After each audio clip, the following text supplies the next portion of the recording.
Special cooking இன்னைக்கு வந்துட்டு ராஜா ஃப்ரூட்டை வச்சு கீமா ரெசிபி தாங்க செய்ய போகிறோம். வெஜ் மட்டன் கீமானே சொல்லாங்க, அவ்வளோ டேஸ்ட்டாக இருக்குங்க. ஆல்ரெடி சோயா கீமாவும் போட்டிருக்கோம், பார்க்கலன்னா பார்த்துட்டு வந்துடுங்க. இன்றைக்கி இந்த ரெசிபி எப்படி செய்யுதுன்னு சொல்லிட்டு நம்ம பார்ப்போம். அவ்வளோ டேஸ்ட்டாக இருக்குங்க. முக்கியமாக சப்பாத்தியோட ட்ரை பண்ணுங்கள். மற்ற டிஃபனுக்கும் நல்லா இருக்குங்க, ஆனால் சப்பாத்தியோட அல்டிமேட்டாக இருக்குங்க. இந்த மாதிரி ரெசிபிக்கு என்ன ஃபாலோ பண்ண வரதாதீங்க. ஃபஸ்ட் அதுக்காக நான் ஒரு பிஞ்சு பலாக்காய் எடுத்துக்கிறேங்க. அதோட தோல்லாம் எடுத்துகிட்டு இந்த மாதிரி நான் மீடியம் சைஸில் கட் பண்ணிவிட்டு குக்கரில் ஆட் பண்ணிவிட்டு தண்ணி தேவையான அளவு ஆட் பண்ணிவிட்டு கொஞ்சமாக மஞ்சத்தூள் உப்பெல்லாம் சேர்த்து ஒரு மிக்ஸ் கொடுத்துட்டு லிட்டை போட்டு க்ளோஸ் பண்ணி ஒரு 5 விசில் விட்டு இறக்கிக்கிறாங்க. அதுக்கப்புறம் தண்ணியெல்லாம் ட்ரைன் பண்ணிவிட்டு ஒரு பிளேட் ஆட் பண்ணிவிட்டு இந்த மாதிரி கையை வச்சு மசிச்சுக்கோங்க.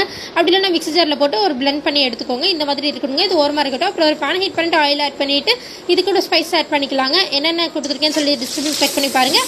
அதுக்கப்புறமா நான் ஆனியன்ஸ் குட்டியாக நறுக்கி ஆட் பண்ணிக்கிறேங்க. இது ஒரு வணக்கிட்டு இது கூட நான் வந்து இஞ்சி பூண்டு பேஸ்ட் ஆட் பண்ணி வணக்கிக்கிறேன். இது கூட 2 பெரிய சைஸ் தக்காளி ஆட் பண்ணிக்கிறேங்க. நல்லா வணக்கிக்கோங்க. வணக்கினதுக்கப்புறமா நம்ம ஆல்ரெடி ஃபஸ்ட்டு எடுத்து வச்சுருந்த அந்த ஜாக் ஃப்ரூட்டை உள்ளே கொட்டி ஒரு 2 நிமிஷம் வணக்கிக்கோங்க. அதுக்கப்புறம் ஸ்பைஸ் என்னென்ன ஆட் பண்ணியிருக்கேன் சொல்லி டிஸ்கிரிப்ஷன் செக் பண்ணுங்கள். Chilli powder, குரிண்டர் powder, garam masala, salt எல்லாம் ஆட் பண்ணியிருக்கேங்க. அப்புறம் உங்களுக்கு தேவைன்னா தண்ணி ஊற்றிக்கோங்க. வேண்டாம்னா அப்படியே நீங்கள் ட்ரையாக கூட வறுத்து எடுத்துக்கலாங்க. நான் லைட்டாக தண்ணியாக ஊற்றிக்கிறேங்க. தண்ணி ஊற்றிட்டு லிட்டை போட்டு க்ளோஸ் பண்ணி ஒரு 5 மினிட்ஸ் கொதிக்க விட்டுக்கிறேங்க. அதுக்கப்புறம் எடுத்து பார்த்தீங்கன்னா நல்லா கொதிச்சுட்ருக்குங்க. இந்த சமயத்தில் லைட்டாக ஒரு மிக்ஸ் கொடுத்துட்டு கொஞ்சம் கொத்தமல்லி தலை தூவி இறக்கிட்டிங்கன்னா சூப்பரான கீமா வந்து ரெடி ஆகிடுங்க.